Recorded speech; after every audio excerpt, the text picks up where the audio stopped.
replacing the old political, I know, replacing,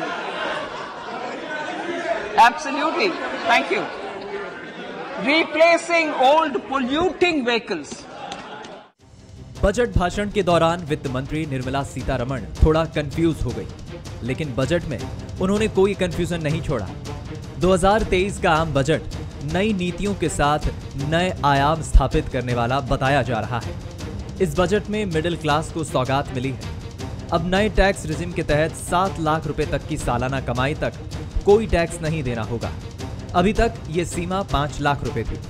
इसके अलावा अब 3 लाख रुपए की सैलरी को टैक्स फ्री कर दिया गया है। पहले इसकी सीमा 2.5 लाख रुपए तक थी।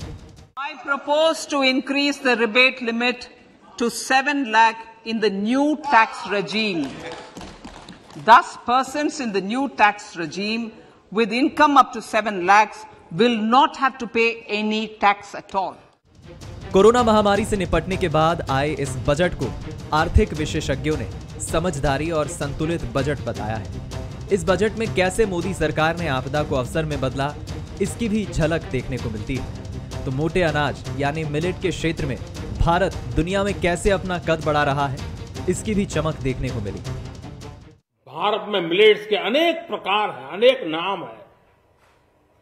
आज जब मिलेट्स घर घर में पहुंच रहा है, पूरी दुनिया में पॉपुलर हो रहा है, तो उसका सर्वाधिक लाभ भारत के छोटे किसानों के नसीब में है। और इसलिए आवश्यक है कि नए तरीके से उसको आगे ले जाया जाए। इसकी एक नई पहचान, विशेष पहचान आवश्यक है।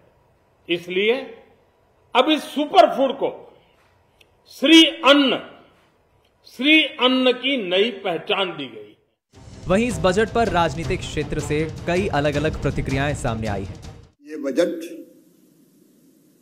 प्रधानमंत्री जी के संकल्प आत्मनिर्भर भारत के निर्माण को पूरा करने वाला बजट है। एक वैभवशाली भारत, एक गौरवशाली भारत, एक संपन्न भारत, एक समृद्ध भारत और एक शक्तिशाली भारत के निर्माण का बजट है। समाज के हर वर्ग का कल्याण इस बजट में निहित है। देश के हर राज्य का कल्याण इस बजट में निहित है। भारत सरकार का जो आज बजट पेश हुआ है, उसमें गरीब तबके के लिए सरकार ने कोई विशेष ध्यान नहीं दिया है। केवल मध्यम वर्ग के लिए, वो भी टैक्स में स्लैब बदले हैं, उसके नाम पर लोगों को गुमराह करने का, मिडिल क्लास को भी गुमराह करने का काम किया है। किसानों को कोई अच्छी राहत नहीं दी गई है। इसके साथ ही साथ सरकार पूरी तरह से निजीकरण की ओर जा रही है। राजनीतिक प्रतिक्रिया अपनी जगह है, लेकिन महामारी से उभरने के बाद में जैसी लोगों को उम्मीदें थी, वो पूरी होते दिखी। बजट से किसान, महिला, युवा सहित नौकरी पेशा वर्ग उत्साहित दिखा। इसका असर शेयर बाजार पर भी पड़ा। बजट भाषण के दौरान ही शेयर बाजार में बड़ा उछाल देखने को मिला। कुल मिलाकर ये बजट विश्वास, विकास और आत्मनिर्भर भारत के विजन का बजट कहा जा सकता है। इसके दूरगामी नतीजे आगे आने का दावा किया जा रहा है।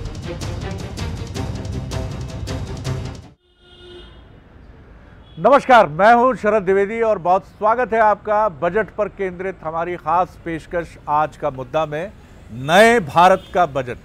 बेशक आप कह सकते हैं कि ये नई वैश्विक परिस्थितियों में उभरते नए भारत का बजट है, क्योंकि जिस तरह से कुछ बड़े सूरमा 2023 में जो वर्ल्ड इकोनॉमिक फोर्स के तौर पर जाने जाते थे, चाइना की मैं बात कर रहा हूँ, चीन की बात कर रहा हूँ, ब्रिटेन को हमने पीछे छोड़ा और आज अगर हम दुनिया की 5वीं अर्थशक्ति हैं, तो इसके पीछे निश्चित तौर पर इस देश की 140 करोड़ जनता, इसके नेतृत्वकर्ता, पक्ष में शामिल दल और विपक्ष में शामिल दल, आप सबकी भूमिका को बेहिचक रेखांकित कर सकते हैं।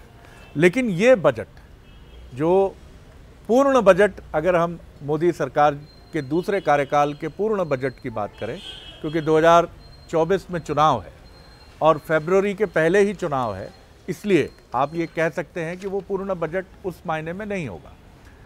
तो कुल मिलाकर इस बजट को लेकर आलोचना से ज़्यादा प्रशंसा या समीक्षा के स्वर सुनाई दिए हैं, लेकिन एक संतुलित बजट है ये, इसको अर्थशास्त्रियों ने माना है, शेयर बाजार भी मुस्कुराया है और समाज के वंचित वर्ग के साथ लंबे समय तक हाशिए पर पड़ा मध्यम वर्ग जो टैक्स रिबेट्स के लिए अब उसने बजट को देखना ही शायद छोड़ दिया था, वो भी उम्मीद से भरा और उसने भी देखा कि चलिए सरकार ने कम से कम हमारी सुध ली है।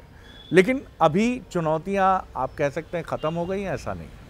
इस बजट को ज़मीन पर उतार कर आगे बढ़ना और एक फेडरल स्ट्रक्चर में जो राज्यों की सरकारें हैं उनका, क्योंकि यही खूबसूरती है लोकतंत्र की कि अलग अलग राज्यों में अलग अलग दलों की भी सरकारें, तो ये सब मिलकर भारत को उस तरफ ले जाएं जिसका सपना 140 करोड़ भारतीय देखते हैं और इसका नेतृत्व करने वाले राजनीतिक दल भी देखते हैं। आज इसी पर हम बात करेंगे। हम बीच बीच में चलेंगे मध्य प्रदेश की आर्थिक राजधानी इंदौर भी और छत्तीसगढ़ की राजधानी रायपुर भी, जहां से हमारे साथ हमारी टीम जुड़ी हुई है। आदित्य नामदेव हमारे साथ हैं, हमारे स्टेट एडिटर छत्तीसगढ़ से, रायपुर से। बहुत स्वागत करता हूं आपका। और पीयूष पारे जी हैं और दोनों की ड्रेस जो है वो बजट की तरह चमक रही है और मैं उम्मीद करता हूं कि मैं भी बुरा नहीं लग रहा हूँगा। पारे जी का भी बहुत स्वागत है। वजन भी उन्होंने कम किया है और वो उनके चेहरे पर दिख रहा है, तो बहुत बढ़िया। और पीछे मंजर भी ज़रा कुछ पार्टी का और उस तरह का दिख रहा है। बहुत स्वागत है आपका, बने रहिएगा मेरे साथ, मैं आता रहूँगा। और जो मेहमान इस वक्त हमारे साथ यहाँ मौजूद हैं उनसे भी मुलाकात कर लीजिए। सबसे पहले मिलिए, अब्बास हफीज़ साहब हैं, उपाध्यक्ष हैं कांग्रेस के मीडिया विभाग के, उनका मैं इस्तकबाल करता हूं, स्वागत करता हूं। बहुत स्वागत है अब्बास साहब। और रजनीश अग्रवाल साहब हैं, प्रदेश मंत्री हैं बीजेपी के, और दोनों ही ये जो साथी हैं ये बोलने में जो हैं बड़े ही महारथी हैं, तो मज़ा आएगा इनको सुनने में। और अर्थ संबंधी मामलों की पत्रकारिता और समग्र रूप से एक पत्रकारिता के महारथी जयप्रकाश पाराशर हैं, जो इस समय देश की एक लीडिंग एजेंसी से जुड़े हुए हैं, जो बहुत ही छवि निर्माण के कार्य से जुड़ी हुई है। और इसके साथ वो बंसल न्यूज़ से भी जुड़े रहे हैं और देश के लीडिंग मीडिया इंस्टीट्यूशंस में उन्होंने लंबा वक्त बिताया। बहुत स्वागत करता हूं जयप्रकाश जी आपका भी। तो सबसे पहली टिप्पणी जयप्रकाश जी, एक क्विक रिएक्शन लेकर, क्योंकि आज हमारे साथ गेस्ट पैनल भी है तो हम इधर उधर सर्फिंग भी करते रहेंगे। मुझे ज़रा बजट और समझाइए कि जितना आपने पढ़ा समझा गुना बुना है, किस तरह से अब जबकि हम सेटल हो चुके हैं, हम रात में बात कर रहे हैं, क्या किस तरह देख रहे हैं आप? बजट में बड़ी साफ जो चीज़ें हैं वो ये है कि उन्होंने ग्रोथ को तो बड़ा महत्व दिया है, और जो हम लगातार बात कर रहे थे कि कैपिटल एक्सपेंडिचर जो पूंजीगत व्यय है वो सरकार बढ़ाएगी अगर उसको ग्रोथ की गति को बनाए रखना है ज़्यादा ऊंची, तो उन्होंने उस दर को, चूँकि हमने देखा था कि इकोनॉमिक सर्वे 6 to 6.5% की जो दर थी उसको वहाँ पर वो उस दर को बता रहे थे। उस और जो वैश्विक माहौल है इस समय मंदी का, उसको देखते हुए इस बात की पूरी उम्मीद थी कि गवर्नमेंट काफ़ी थ्रस्ट रखेगी और वो खास करके वो इंफ्रास्ट्रक्चर जैसे मामलों पर रखेगी, ताकि उससे जो सीमेंट इंडस्ट्री और दूसरी जो कोर इंडस्ट्रीज हैं, कोर सेक्टर्स हैं, उनमें भी डिमांड क्रिएट हो। एक्चुअल में आप कह सकते हैं कि हाईवे पे दौड़ने वाला बजट है ये। हाँ, ग्रोथ के मामले में इसमें कोई समस्या नहीं है। ये इस लिहाज से ग्रोथ को गति देने के हिसाब से ये एक बहुत बढ़िया बजट कहा जाएगा। और दूसरी बात में ये भी है कि चूंकि सरकार को नरेंद्र मोदी को, पार्टी को जो है 2024 में वापस चुनाव में जाना है, तो उसके पहले उनके पास यही एक अपॉर्चुनिटी थी, इसका उन्होंने पूरा फायदा भी उठाया है उन तमाम वर्गों को एड्रेस करने में। चलिए, मैं एक जल्दी से क्विक रिएक्शन ले लेता हूं रायपुर से, जहां से हमारे साथी लगातार आदित्य नामदेव स्टेट एडिटर मेहमानों के साथ मौजूद हैं। आदित्य, एक क्विक रिएक्शन आपका चाहूँगा मैं, वहाँ जो टीम के मेंबरान आपके साथ हों और कुछ आपके भी इनपुट हों बजट को लेकर, तो वेलकम, स्वागत है उनका जी। जी बिल्कुल, धन्यवाद शरद जी। कल बजट पे चर्चा हमने की थी और जिस प्रारूप की हम चर्चा कर रहे थे कल, वैसा ही मिलता जुलता बजट आज निर्मला सीतारमण ने पेश किया। छत्तीसगढ़ के खाते में बजट का मामूली अंश भी नजर नहीं आ रहा है फिलहाल। मिलेट्स का जिक्र करें तो बजट में छत्तीसगढ़ के प्रारूप की जरूर झलक दिखी है, लेकिन उम्मीदों के नाम पर छत्तीसगढ़ के हाथ फिलहाल खाली हैं। जाहिर है केंद्र ने इस बजट के साथ छत्तीसगढ़ के साथ जो परायापन का एहसास यहाँ के नेताओं ने किया है, बीजेपी और कांग्रेस को बजट के मुद्दे पर आमने सामने लाकर फिर से खड़ा कर दिया है। आज चर्चा इसी बात पर अपने साथियों के साथ मैं करूंगा कि क्या केंद्र की तल्खी की छाया आज आम बजट में छत्तीसगढ़ को झेलनी पड़ी है, या फिर चुनाव में छत्तीसगढ़ में मुझे थोड़ा सा समझाइएगा इसको कि राज्यों की क्या अपेक्षाएं हैं जो ये बात कांग्रेस की तरफ से एक पॉलिटिकल हथियार की तरह उठाई जा रही है। क्या क्या छत्तीसगढ़ की अपेक्षा पूरी होती हुई नहीं दिखी है? क्योंकि टोटलिटी में राज्यों की अगर हम बात करें तो निश्चित तौर पर बजट एक बड़ा पेट है जिससे देश के तमाम राज्य पोषित होते हैं। जी बिल्कुल, देखिए शरद जी, सबसे पहली बात है जिस प्रकार से मुख्यमंत्री भूपेश बघेल का बयान आया, बयान बहुत साफ था, ये निर्मला सीतारमण का बजट नहीं, ये निर्मम बजट है। देखिए इसमें सबसे पहली मांग की गई थी जो रुकी हुई ट्रेनें हैं, जो ट्रेनों के लिए जगदलपुर वाला रूट है वो जो काफी समय से बंद है, उसे शुरू किया जाए। जीएसटी की क्षतिपूर्ति का ऑब्जर्वर आपके साथ कोई जर्नलिस्ट हो, कोई अर्थशास्त्री हो, एक पहले मैं एक न्यूट्रल कमेंट चाहूंगा आपकी तरफ से, उधर से छत्तीसगढ़ से। जी बिल्कुल, इसी आरोप को लेकर मैं चाहता हूं कि जो जी बिल्कुल जी, पहले जो बयान आए हैं शायद वो हम सुना दे दर्शकों को, क्योंकि मुख्यमंत्री ने क्या कहा इस पूरे विषय पर और क्या विपक्ष का पलटवार आया, उसके बाद फिर मेरे अर्थशास्त्री मेरे साथ जुड़े हुए डॉक्टर लखन चौधरी जी, उनके पास चलते हैं। जी जी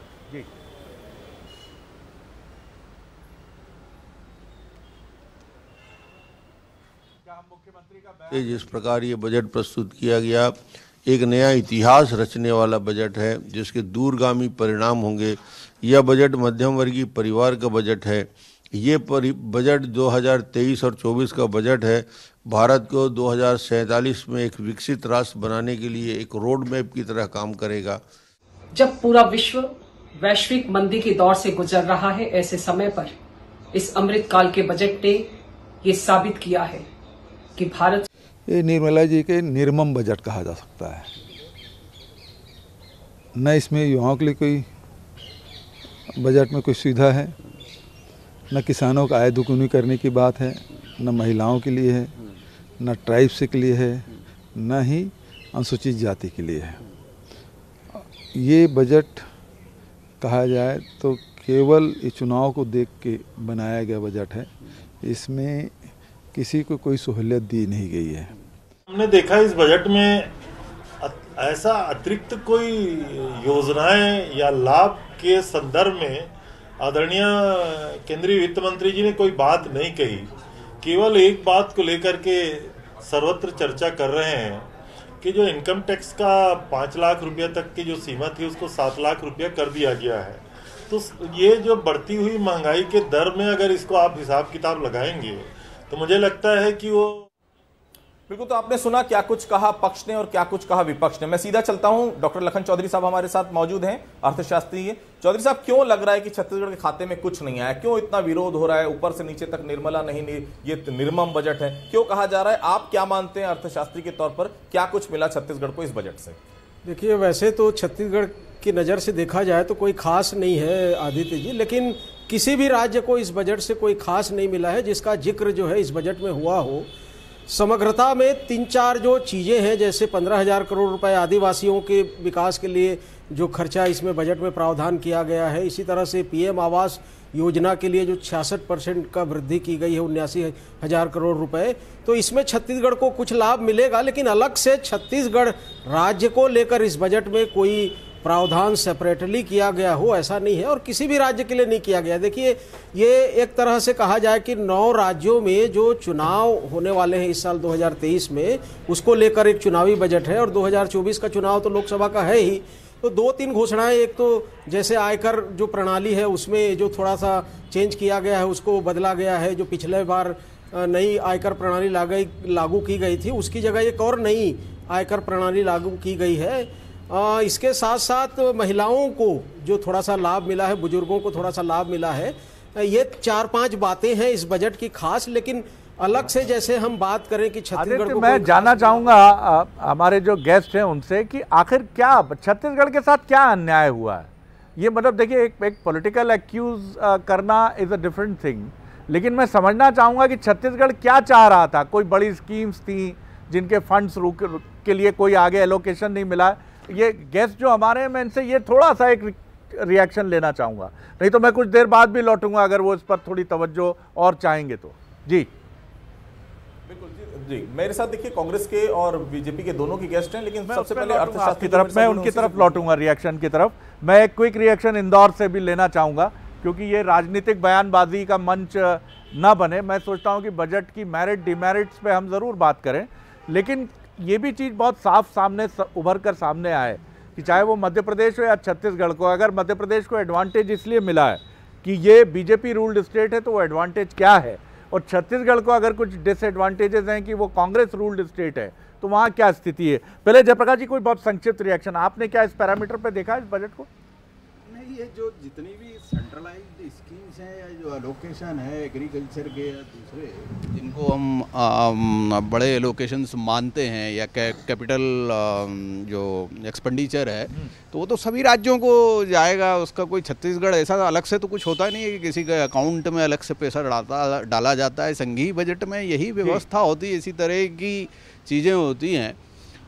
ये बात है कि सरकार को शायद राज्य सरकार ने कोई रिप्रेजेंटेशन वहाँ पर दिया हो और कोई खास मांग अलग से अगर छत्तीसगढ़ के लिए की और वो उसको एड्रेस करना चाहते थे, तो वही मैं जानना। चलिए, पीयूष पारे हमारे साथ हैं। पीयूष, आप मुझे बताइए, आपके साथ कौन मेहमान वहाँ मौजूद हैं, आप किस जगह पर हैं, थोड़ा सा परिचय भी दीजिएगा, और क्विक रिएक्शंस बजट पर हम चाहेंगे। आर्थिक राजधानी से हैं आप मध्य प्रदेश की। जी जी जी जी बिल्कुल शरद जी, आपने जिस तरीके की बात कही कि अपेक्षाएं क्या थी, लेकिन इंदौर की बात करें तो जिस तरीके से हमने देखा है कि इंफ्रास्ट्रक्चर को लेकर बातचीत भी हुई है, लेकिन यहाँ के जो यंगस्टर्स हैं उनकी नजरें हैं कि आईटी सेक्टर्स में क्या मिला, रिसर्च एंड डेवलपमेंट को लेकर आखिर किस तरीके से सरकार के कदम यहाँ पर आगे बढ़ रहे हैं। इस वक्त हम 56 दुकान पर मौजूद है। यंगस्टर्स का जमावड़ा शाम के वक्त यहाँ पर लगता है, सुहानी शाम भी है और उसके साथ में लोग यहाँ पर पहुंच भी रहे हैं। क्विक रिएक्शन की आपने बात की है तो मैं जानूंगा, हमारे साथ में कुछ यंगस्टर्स हैं शरद जी, खासतौर पर जो सुबह से लेकर शाम तक लगातार बजट को लेकर एनालिसिस भी कर रहे थे। राहुल हैं, राहुल किस तरीके से देख रहे हैं बजट पर, कितनी खरी उतरी सरकार या फिर दिल मांगे मोर?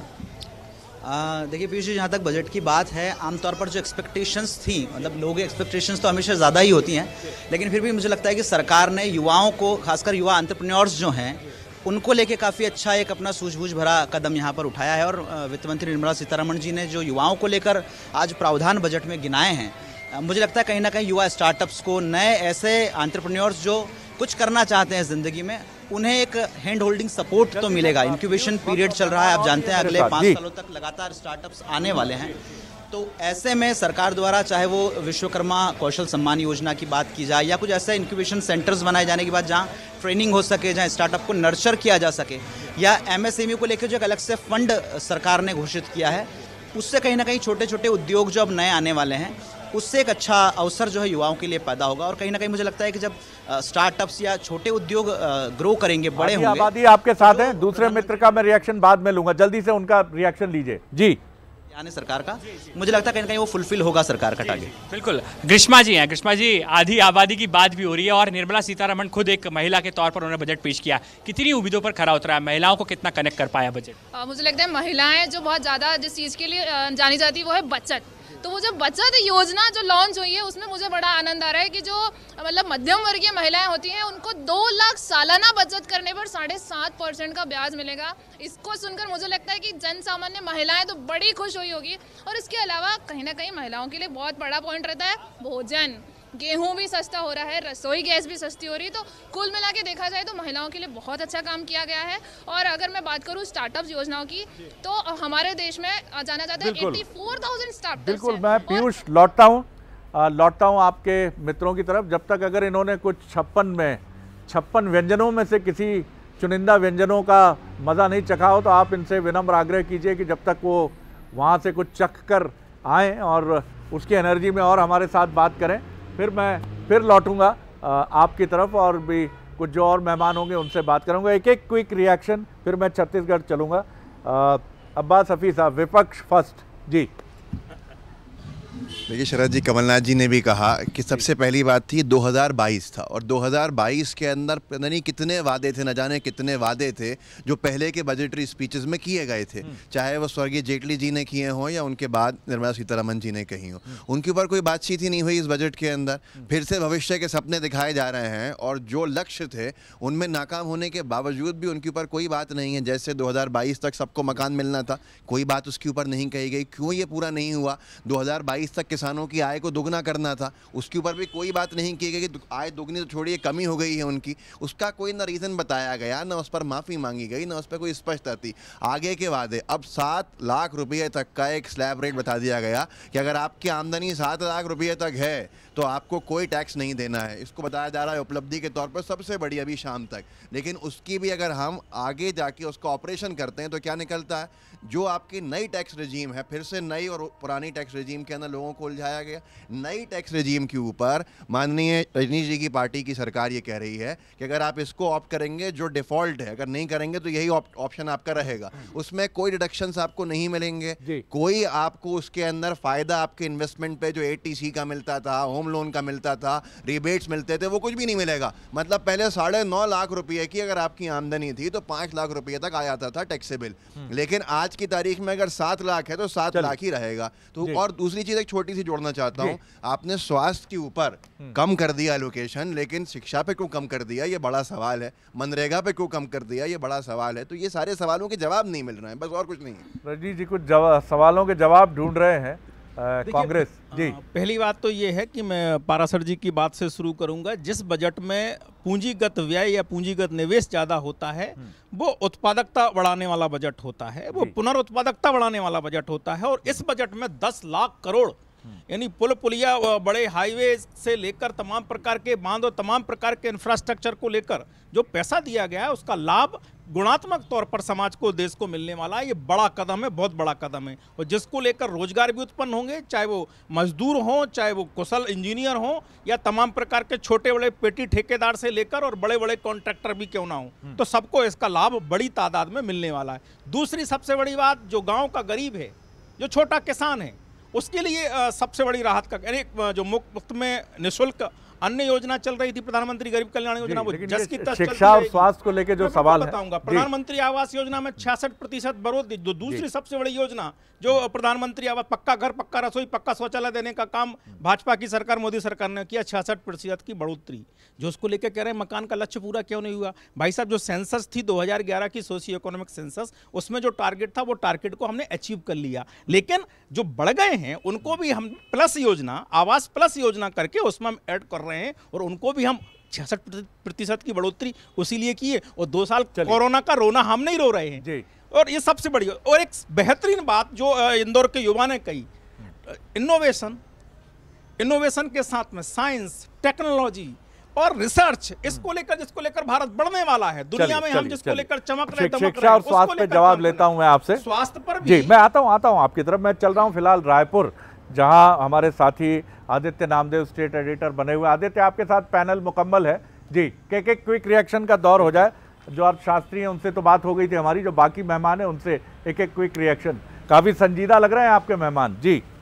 जी सबसे पहले मैं कांग्रेस के जो हमारे साथी हैं उनके पास ही चलता हूं, सुरेंद्र वर्मा जी के पास। सुरेंद्र वर्मा जी, निर्मला सीतारमण का बजट नहीं, ये निर्मम बजट है, ऐसा क्यों कहना पड़ रहा है सीएम को? और ऐसी कौन सी अपेक्षाएं थी जो आपको लग रहा है इस बजट में पूरी नहीं हो पाई? सुरेंद्र जी। आदित्य जी, देश की जनता की जरूरत और जो जन अपेक्षा है उससे कोसों दूर है। ऐतिहासिक रूप से निराशाजनक बजट, इससे जो खराब अपन कल्पना नहीं कर सकते। जिस प्रकार से आज ना रोजगार का कोई रोड मैप है, ना महंगाई के नियंत्रण का कोई प्रावधान है, और न ही किसानों को एमएसपी की गारंटी और स्वामीनाथन कमेटी की सिफारिश के आधार पर C2 फार्मूले पर 50% लाभ के प्रावधान का 2014 में वादा था। लेकिन आज जो है लगातार देखिए, इनके खुद के अनुमान में महंगाई दर, जो खुदरा महंगाई दर है, वो रिजर्व बैंक के तय सीमा, अधिकतम तय सीमा 6% से लगभग 1% ज्यादा है, 6.8% है। और जिस प्रकार से रोजगार जनरेट करने वाले प्रमुख सेक्टर जो हैं, 90% रोजगार आदित्य जी हमारे अर्थव्यवस्था में कृषि, रियल एस्टेट और कपड़ा में है। कहीं भी कोई प्रावधान इस बजट में नहीं दिखता। ग्रामीण क्षेत्रों में रोजगार का जो प्रमुख साधन होता है मनरेगा, लगातार हमने देखा 2021 में 1,11,171 करोड़ का प्रावधान था, पिछले बार 34% कटौती हुई थी। एक्शन लीजिए बीजेपी का, और आप सब एक दूसरे की आंखों में आंखें डालकर डिस्कशन को आगे बढ़ाइए, उसमें ज्यादा आनंद आएगा जी। 20% की कटौती की गई थी। किसानों को दी जाने वाली खाद सब्सिडी जो है उसमें 35,000 करोड़ का कटौती पिछले बजट में किया गया। यह लगातार मोदी सरकार का चरित्र है। जो जन कल्याणकारी मदों के बजट हैं उसमें लगातार ये कमी कर रही है, और इस बार तो उसका जिक्र तक नहीं है।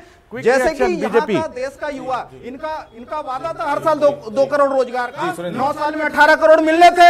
आज देश का युवा रोजगार मांग रहा है, लेकिन ये डिजिटल ट्रेनिंग की बात करते हैं तो पूरी तरह से काल्पनिक है। और जो टैक्स राहत जो ये झूठ परोसा जा रहा है, ये नए और पुराने टैक्स रिजीम के नाम पर ये भरमाया जा रहा है। जो टैक्स प्लानिंग करता है करदाता, वो लॉन्ग टर्म में करता है। एटीसी की छूट 1 रुपए नहीं बढ़ाई गई, एटीडी मेडिक्लेम जो है महंगे हो गए 2.5 गुना। केदार जी, ऐसा क्या शहद मिल गया इस पूरे बजट में जो आप लोग तारीफ करते नहीं थक रहे हैं?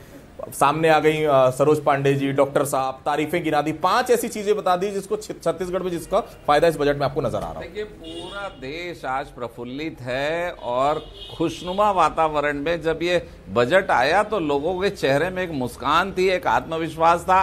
स्वावलंबन और आत्मनिर्भरता के साथ मेरा देश आगे बढ़ेगा, ये बजट घोषित करता है। मैं कहता हूं 10 लाख करोड़ रुपया इंफ्रास्ट्रक्चर के लिए इस बजट में फिर से लाया गया, जबकि 100 लाख करोड़ रुपए इंफ्रास्ट्रक्चर में ये सरकार पहले लगा चुकी है। सबसे बड़ी बात जो ये 8 साल का, आज मैं नहीं कहना चाहता रोना रोते हैं कांग्रेसी बैठकर, उसमें ये 10वीं अर्थव्यवस्था थी आज से 8 वर्ष पूर्व, आज 5वीं विश्व की सबसे बड़ी अर्थव्यवस्था है, 5वीं। आज सोने का भंडारण में हम पूरे वर्ल्ड में 90 नंबर में है। और आर्थिक बात करें तो विदेशी मुद्रा लोन में विदेशी मुद्रा में हम 4 नंबर पे हैं पूरे विश्व में, हमारा खजाना भरा पड़ा है। और ये आज रो रहे हैं। और आज अगर स्लैब बढ़ाया 7 लाख रुपए तक इनकम टैक्स नहीं लगेगा, कभी किसी ने भूतो ना भविष्यति सोचा नहीं होगा।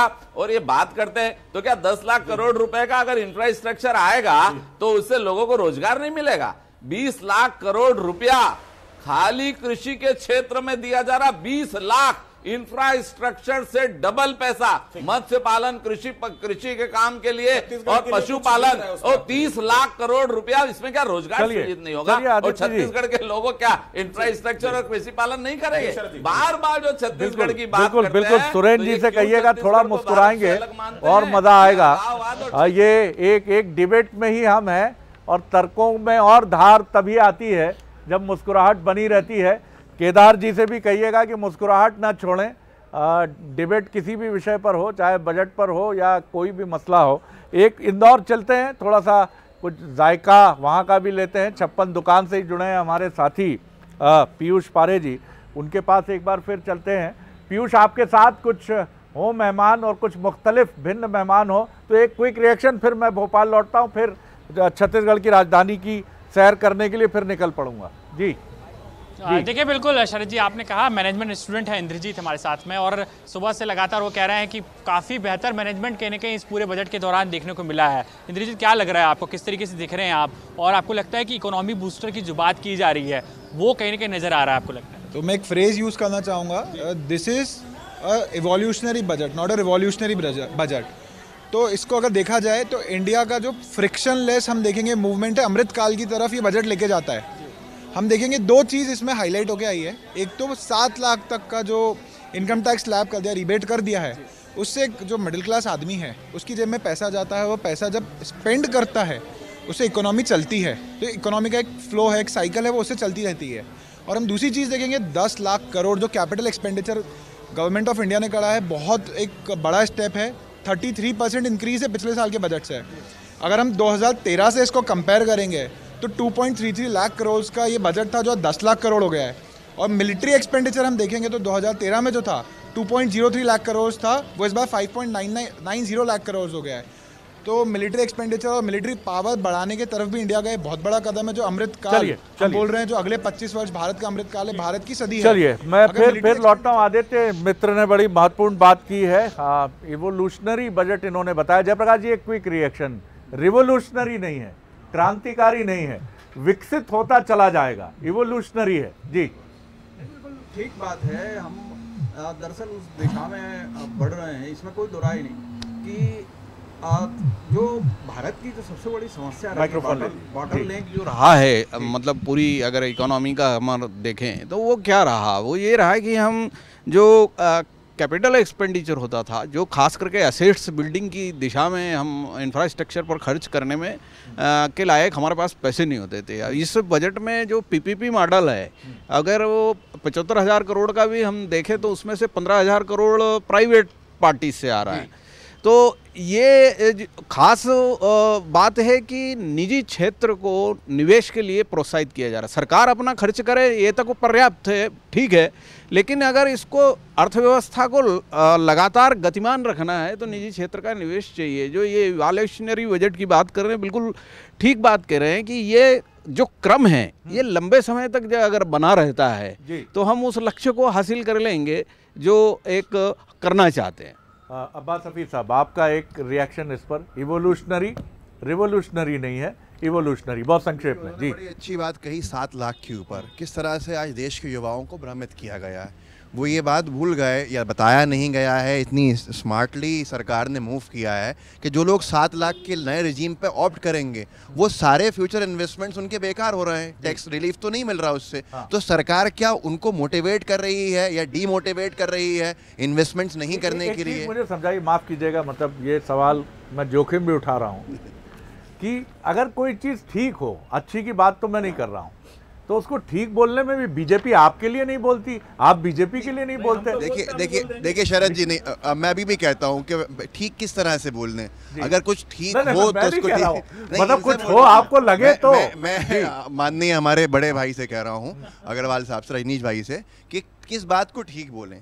आप अगर चुनावी परिप्रेक्ष्य में बजट को लेकर आई है और वो 2022 के टारगेट्स को आप उस पर कोई सवाल जवाब नहीं है, जनता को भ्रमित क्या, ये बात गलत है कि 7 लाख का, अगर पराशर साहब बैठे हुए हैं, सबने स्टडी की हुई है, वहाँ अगर आप 7 लाख वाले बेनिफिट पे नए टैक्स रेजिम में जाओगे तो आपकी इन्वेस्टमेंट्स का, ATC का, हम लोग अर्थशास्त्री नहीं है, मैं या ये आप, लेकिन फिर भी जितना हम जानते हैं ATC का, होम लोन का लगभग 4.5 लाख का जो रिबेट, डिडक्शन, रिडक्शंस के फायदे थे वो तो कहीं मिल ही नहीं रहे हैं। तो क्या हम जो युवाओं को, देश की जनता को आप मोटिवेट करते थे कि वो इन्वेस्टमेंट्स करें फ्यूचर सिक्योरिटीज़ के लिए उनके, उसका जब उन्हें वर्तमान में कोई फ़ायदा नहीं मिलेगा तो क्या वो गिराया जाएगा? अच्छा, छोटी सी बात है, मैं यहाँ पर ये कह रहा हूँ कि आप माननीय नरेंद्र मोदी जी कह रहे हैं, बड़ा अच्छा उन्होंने बात कही, आपने कहा प्रेस करनी चाहिए उनकी बात को, कि जो बेनिफिट्स हैं ग्रोथ के वो आम जनता के अंदर बटें। लेकिन क्या ये बात सच्चाई नहीं है कि अमीरी और गरीबी का जो जो डिफरेंस है वो बढ़ता चला गया? 40% जो हमारे संसाधन है वो 1% के पास। सारी फिलॉसफी, पॉलिटिकल फिलॉसफी से जुड़ी बातें हैं जिसके दायरे में सभी राजनीतिक दल आते हैं। आपकी बातें मैं नहीं कहता, वो आलोचना के बिंदु बिल्कुल, और वही हमें ठीक दिशा में रखेंगे। मैं उससे बिल्कुल एक क्विक रिएक्शन ले लेता हूं। रजनीश, थोड़ी सी बात, क्योंकि रजनीश भाई ने कही थी इससे पहले, पीएम आवास योजना का इन्होंने टारगेट पूरा कर लिया था, लेकिन आगे और बढ़ गए हैं लोग, इसलिए किया जा रहा है। पिछली बार जो फंड लोकेट किया था 48,000 करोड़ रुपया था, इस साल करना पड़ा 77,130 करोड़, लगभग दुगना। तो क्या बहुत सारे बेनिफिशरीज बढ़ गए हैं, या तो गरीबी बहुत बढ़ गई है या फिर ये पता नहीं कहां से आ गए आसमान से लोग, ये बहुत बड़ा सवाल है। रजनीश जी, देखिए, पहली बात तो ये है कि 2 साल के कोरोना काल में कुछ निश्चित तौर पर लक्ष्य से हम दूर हुए थे, स्वाभाविक है, उसमें लॉकडाउन के दौरान कोई निर्माण कार्य नहीं हो रहे थे, तो उसके कारण आगे बढ़ा है। एक बात जो बात कही, इंदौर से उठ के बात चली है, निश्चित तौर पर अगर एग्रीकल्चर में स्टार्टअप डालने के लिए कोर्स बनाया जाता है और किसानों के बेटा बेटी स्टार्टअप डालकर मतलब खेती में भी लाभ कमाएं और वो भी रोजगार पाएं, तो क्या ये क्रांतिकारी से बढ़कर जो बात आपने कही कि गतिमान होने की बात, विकास को 4 गुना और 5 गुना 6 गुना बढ़ाने की बात होगा?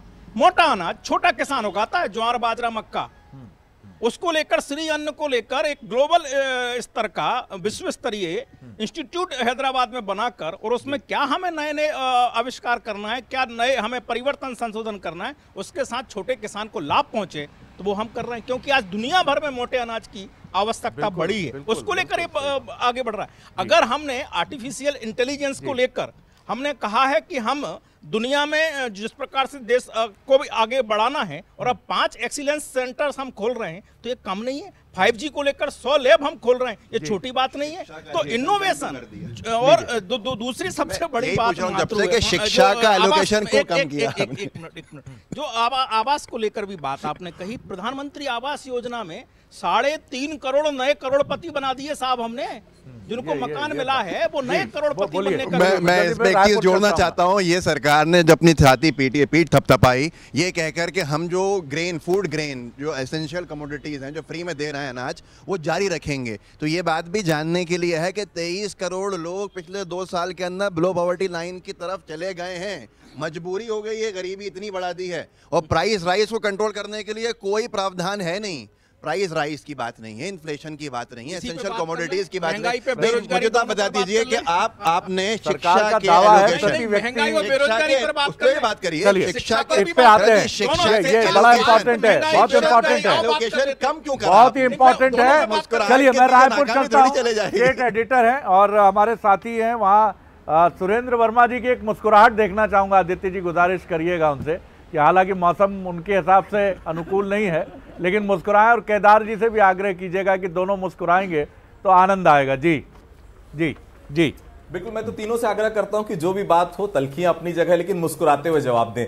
सबसे पहले मैं सुरेंद्र जी के पास जाता हूं। सुरेंद्र जी, ये तो बात तय हो गई, जैसा आप लोग का बयान आ रहा है कि आप लोगों को केंद्र से कुछ नहीं मिला, बहुत सारी मांगे, क्योंकि मुख्यमंत्री बतौर वित्त मंत्री उस बैठक में शामिल हुए थे जब वो वापस लौटे थे, बहुत सारी चर्चाएं उनसे हुई थी कि किस विषय पर उन्होंने क्या बात रखी, वो सब में से कुछ नहीं मिला, ये आपका कहना है। ये बहुत साफ है कि आने वाला जो बजट होगा जो छत्तीसगढ़ का होगा उसमें आपको अपने हिसाब से सब कुछ करना पड़ेगा। अगर केंद्र से कुछ नहीं मिला फिर तैयारी कैसे हो पाएगी जब केंद्र से कुछ मिलेगा नहीं, जीएसटी का पैसा नहीं मिला, नहीं रॉयल्टी का पैसा मिला, नहीं आप कह रहे हैं, तो समन्वय कैसे बैठा पाएंगे सुरेंद्र जी? आदित्य जी, छत्तीसगढ़ सरकार ने, भूपेश बघेल सरकार ने पहले दिन से ही फोकस जो है आम जनता की समृद्धि पर रखा है। जिस मिलेट मिशन की बात हो रही है, छत्तीसगढ़ इकलौता राज्य है देश का जहां कोदो, कुटकी, रागी को 3000 रुपया के समर्थन मूल्य पर खरीदा गया है। न केवल खरीदी बल्कि मार्केटिंग का भी प्रावधान सी-मार्ट और मिलेट कैफे के माध्यम से किया जा रहा है। उसके अतिरिक्त जो कोदो, कुटकी, रागी का फसल लेने वाले किसान हैं उनको 10,000 रुपया प्रति एकड़, जितना जिसका रकबा उतना उसकी हिस्सेदारी, उनको इनपुट सब्सिडी भी दी जा रही है। मूल बात हम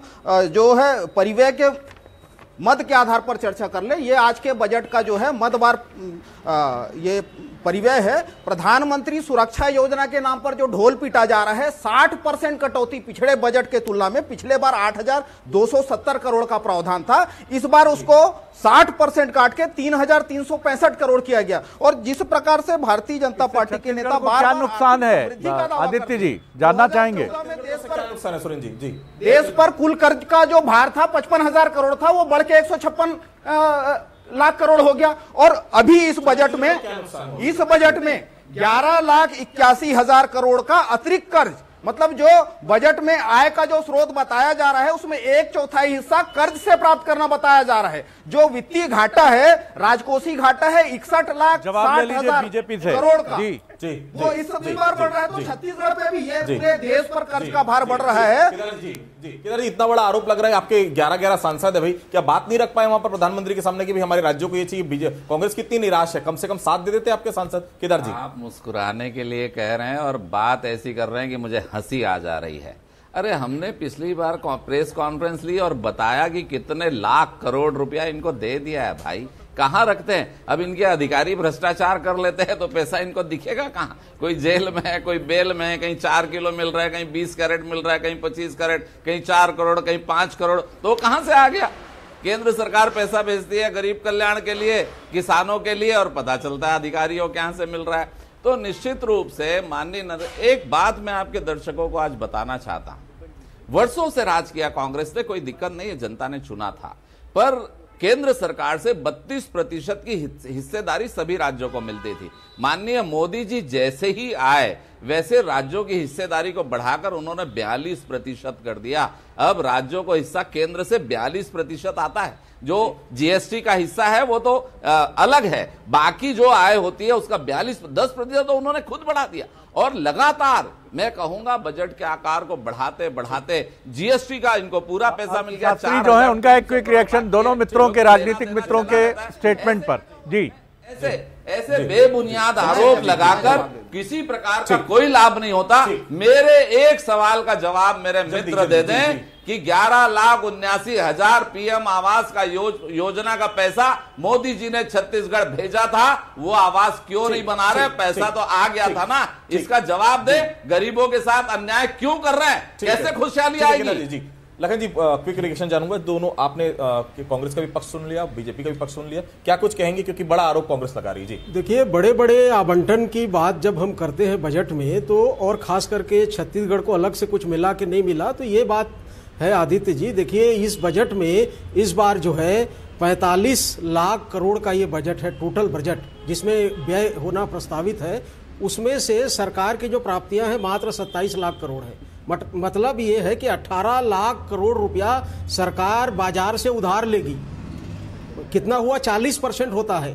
और आप कह रहे हैं कि 10 लाख करोड़ हम इंफ्रास्ट्रक्चर में खर्चा करेंगे, तो ये केवल कहने के लिए है, आंकड़े हैं केवल। जो है शिक्षा को लेकर आप देखिए, शिक्षा और स्वास्थ्य को 2-2% का बजट एलोकेशन है, और बल्कि शिक्षा और स्वास्थ्य में दोनों में बजट एलोकेशन कम कर दिया गया है।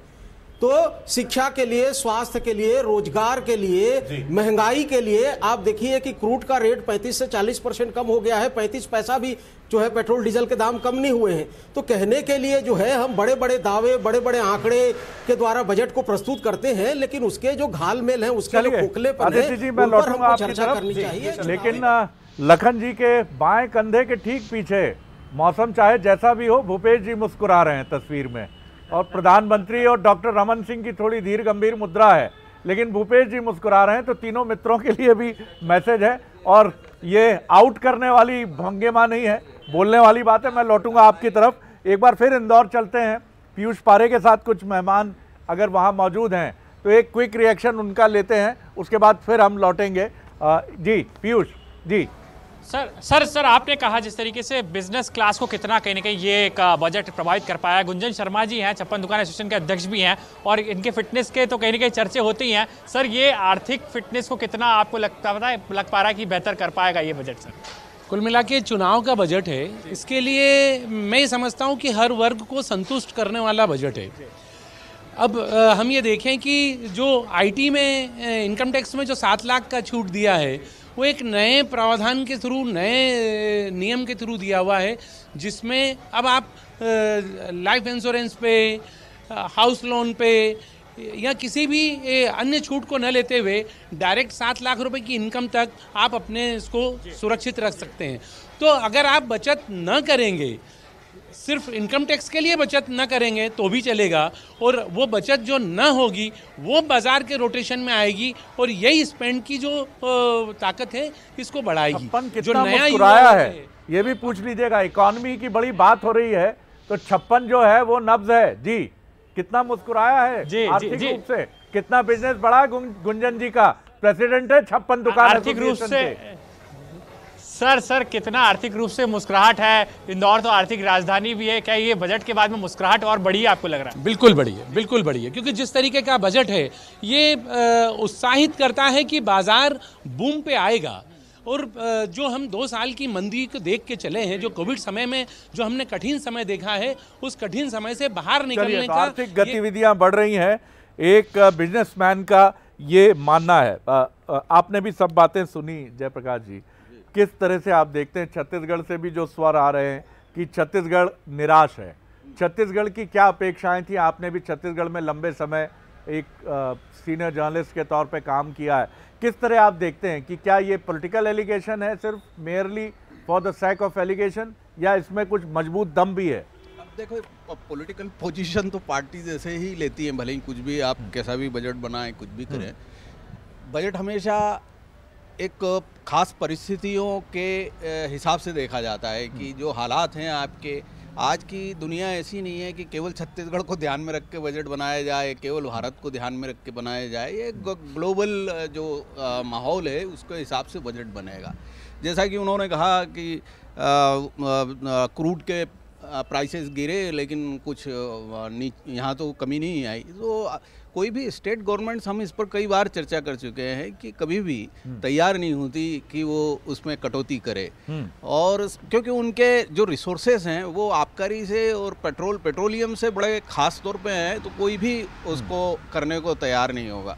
तो मैं ऐसा सोचता हूँ कि ये जो सेंटिमेंट आ रहा है, इसमें जो खास सेंटिमेंट जैसे वो 56 दुकान वालों का है, तो उससे ये पता लगता है कि वो स्पेंडिंग पावर जो लोगों की बढ़ने वाली है, क्योंकि उनके हाथ में कैश इन हैंड जो जिसको कहते हैं, हैंड्स की बात है।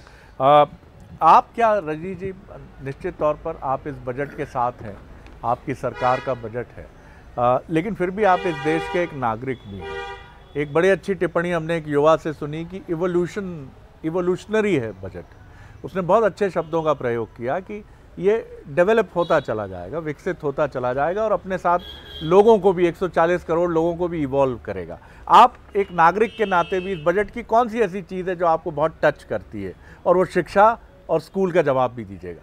देखिए, सबसे पहले मैं तीनों बातों का जवाब दे देता हूं। मनरेगा में कम क्यों किया, शिक्षा और स्वास्थ्य में बजट कम हुआ। बजट एलोकेशन कम ज़्यादा हो सकता है, जैसी इस साल के हिसाब से हमने प्राथमिकताएं तय करी, उसमें कोई बड़ी बात नहीं है।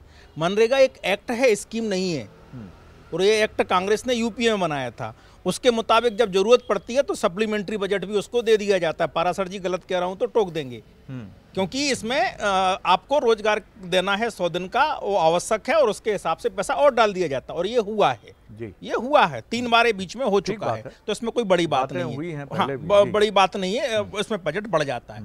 अब जो बात आप कर रहे हैं, जो हमारे युवा मित्र की बात भी कर रहे हैं, और जो मैंने भी कहा कि ये प्रोडक्टिविटी और रिप्रोडक्टिविटी यानी उत्पादकता और पुनरुत्पादकता बढ़ाने वाला बजट, और इसीलिए है क्योंकि इसमें भविष्य को देखते हुए कई प्रावधान किए गए हैं। यानी केवल कैपिटल इन्वेस्टमेंट नहीं, पूंजीगत निवेश नहीं, इसके साथ साथ में जो साइंस टेक्नोलॉजी रिसर्च को लेकर जो पैसा खर्च किया गया, दुनिया के सामने हम टक्कर में खड़े होने के साथ अपने युवाओं को स्पेस दें, उनको एक्सपोजर दें फाइनेंशियली, और उनको जो ताकत देने की जरूरत सरकार की तरफ से वो देने का काम करें। शिक्षा और स्वास्थ्य बजट में मैंने कहा कि वो जो आवश्यकता है नई शिक्षा नीति के हिसाब से, क्योंकि ये अनुवर्ती सूची में शामिल है, राज्य का विषय, केंद्र का विषय, हमने थोड़ा सा कम किया है। अभी वर्तमान की जरूरत के मुताबिक आगे बढ़ेंगे, क्योंकि वो पैसा हमने दूसरे मदों में डालने का काम किया है। तो मुझे लगता है दूसरी सबसे बड़ी बात जो मुझे आपने कहा कि आप एक नागरिक के नाते, मैं मध्यम वर्ग का नागरिक हूं, मध्यम वर्ग को क्या मिला, सबसे बड़ी बात केवल वो टैक्सेशन के मामले में 5 से 7 लाख हो गई, केवल इतना मात्र नहीं है। एमएसएमई के मामले में 95% अनुबंध की राशि वापस होगी। 2 लाख करोड़ का विशेष फंड का, ताकि ये एमएसएमई फिर से जीवित हो। सबसे ज्यादा रोजगार 80% रोजगार एमएसएमई देता है। इसके साथ साथ 75,000 करोड़ का अलग से प्रावधान करके इनको पुनर्जीवित करने का काम, और इनके तमाम प्रकार के जो दूसरी जरूरतें हैं उनको पूरा करने का काम भी तमाम कानून में 42 से ज्यादा कानून में बदलाव करने का काम। ये इंपॉर्टेंट बात है, एमएसएमई यानी रोजगार क्रिएटर यूनिट। जी देखिए, एमएसएमई के ऊपर बात करें, बहुत सारी बात करें, रीपैकेज्ड कोविड स्कीम को आप कह सकते हैं। एमएसएमई को क्रेडिट, जो कॉस्ट ऑफ क्रेडिट था वो रिड्यूस हुआ 1% से। बहुत सारी चीज़ें हैं, इतनी डिटेल में जाएंगे तो शायद न दर्शक समझ पाएंगे ना हम समझ पाएंगे। आज सबसे बड़ा विषय ये है कि इस पूरे बजट के अंदर सबसे बड़ा अगर आप लाभ देखें टैक्सेशन में, तो हाईएस्ट सरचार्ज जो रेट हुआ था, सर पीछे तो नहीं जा रहा है ना, नहीं पीछे नहीं जा रहा है, उसको 37% से 25% कर दिया साहब। राहत मिली बहुत बड़ी सारी। कौन इसका लाभान्वित होगा? इससे 50 लाख से ज़्यादा की टैक्सेबल इनकम वाले, जिसको फ़ायदा पहुंचा हम समझ सकते हैं। लेकिन यहाँ पर अगर कोई बात की जाए, एसेंशियल जो रोज़मर्रा की चीज़ें हैं उन पर कोई नहीं है। एलपीजी की बात कर लीजिए, क्या वो महंगा होता चला जाएगा? उज्ज्वल पीएम उज्ज्वल योजना के अंदर, पीएम उज्ज्वल योजना में 90 लाख जो हितग्राही थे उन्होंने एक बार भी रिफिल नहीं कराया। वो चूल्हे पे चले गए दोबारा। आपके क्या प्रावधान थे? आज की तारीख में 1 करोड़ लोग हैं जिन्होंने एक ही बार करवाया। क्या बोल रहे थे उज्ज्वला योजना? एलपीजी राज्यों का विषय, ये जो पेट्रोलियम में टैक्सेशन है राज्यों का विषय बेट है, पूरी तरह ये जीएसटी में नहीं है। पूरी तरह से एक्साइज भी नहीं लगता। मैं देखो वो अलग, एक्साइज का मामला अलग है, लेकिन जब मामला ये ज्यादा अनुपात में अगर कोई टैक्सेशन बढ़ा है तो वो केंद्रीय सरकार से बढ़ाया गया है। केंद्रीय सरकार ने जिस तरह से, उसके बावजूद भी मध्य प्रदेश से कम है, उसके बावजूद भी मध्य प्रदेश से कम है। वैट विषय अलग है, डबल टैक्सेशन होता है, वैट विषय अलग है। स्टेट का हिस्सा मिलता है, एक्साइज ड्यूटी केंद्रीय सरकार के हाथ में होती है, वहां पे कुछ नहीं दिया जाता है। अब आज की तारीख के अंदर जो सबसे बड़ी चीज है, 50 एयरपोर्ट बनाए जाएंगे, इंफ्रा में पैसा बढ़ाया जाएगा, सीमेंट के ऊपर बढ़ाया जाएगा, कौन और आगे भी बढ़ा रहे हैं इसका ये सब जानते हैं। चलिए एक क्विक रिएक्शन रायपुर का ले लेते हैं। आदित्य, मैं आपकी तरफ आ रहा हूँ, यहाँ बहस की गर्मी पहुंची होगी वहां तक। जी चलिए आदित्य को सुन लेते हैं। जी कार्यक्रम के अंतिम चरण में तो सीधा मैं कुछ पॉजिटिव चीजों के ऊपर बात कर लेते हैं। सुरेंद्र जी, बजट में बहुत सारी खामियां आपने गिनाई, क्योंकि कांग्रेस है, विपक्ष में निश्चित तौर पर खामियां गिनाने का अधिकार आपको। कुछ अच्छी चीज ऐसी है जो आपको नजर आई इस बजट में? आदित्य जी, निश्चित रूप से जो डिजिटल ट्रेनिंग की जो बात कही गई है वो स्वागत योग्य है, होनी चाहिए, लेकिन केवल खाली ट्रेनिंग से बात नहीं बनेगी। रोजगार के अवसर जनरेट करने पड़ेंगे। और जिस प्रकार से रेलवे का जहां तक बजट है 2.5 लाख करोड़ की जो बात कही जा रही है, लेकिन जो बुजुर्गों का, छात्रों का जो छूट उनको मिलता था वो जारी करना था। और जिस प्रकार से कारपोरेट को टैक्स की राहत दी जा रही है, आज भी जो उच्च वर्ग है उसको 12% की राहत 37% सरचार्ज से 25% किया गया, लेकिन आज भी इंडिविजुअल और पार्टनरशिप पर भागीदारी फर्मों का जो है कर की दर जो है 30% का हायर स्लेब है, उस पे 4% सरचार्ज, लेकिन कारपोरेट को 22% और 17%। तो ये जो फोकस है पूंजीपतियों पर, वो छोड़ के आम जनता को राहत मिलनी चाहिए। केदार जी, बहुत बड़ी बात आज मुख्यमंत्री ने कही कि रेलवे में बजट आपने बढ़ाया 2.5 लाख करोड़ के आसपास।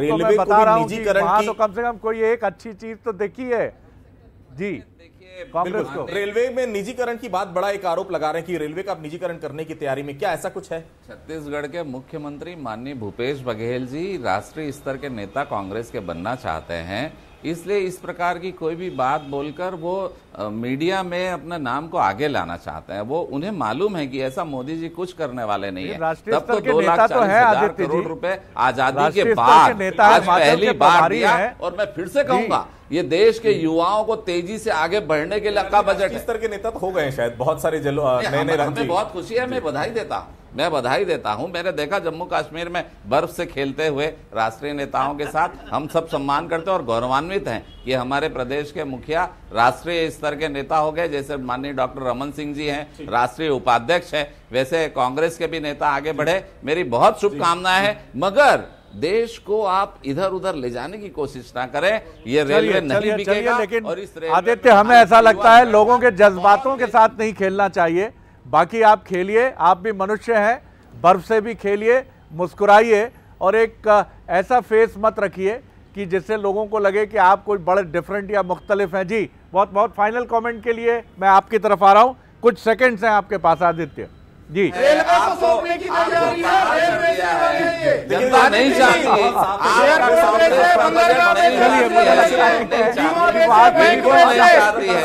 हम पहुंचेंगे। बहुत शुक्रिया मैं करता हूं पीयूष पारे जी का, बहुत शुक्रिया आदित्य और उनके साथ जो हमारे मेहमान छत्तीसगढ़ से जुड़े सुरेंद्र वर्मा, केदार गुप्ता जी, डॉक्टर लखन चौधरी और भोपाल से हमारे साथ जयप्रकाश पाराशर जी, रजनीश अग्रवाल जी और अब्बास हफीज साहब। और बड़ा एक अलग अंदाज था बातचीत का जिसमें हमने काफ़ी सारी चीज़ें देखी। कुल मिलाकर बेहिचक मैं फिर उसी शब्द की तरफ लौटूंगा। मैं जिस शब्द को शायद ढूंढ रहा था वो इंदौर के उस नौजवान ने उस शब्द का इस्तेमाल किया कि ये एक रिवोल्यूशनरी नहीं, इवोल्यूशनरी बजट है। और इवोल्यूशन से ही शायद रिवोल्यूशन होता है और इसी तरह आप आगे बढ़ते बढ़ते अपने को इवॉल्व करते हैं।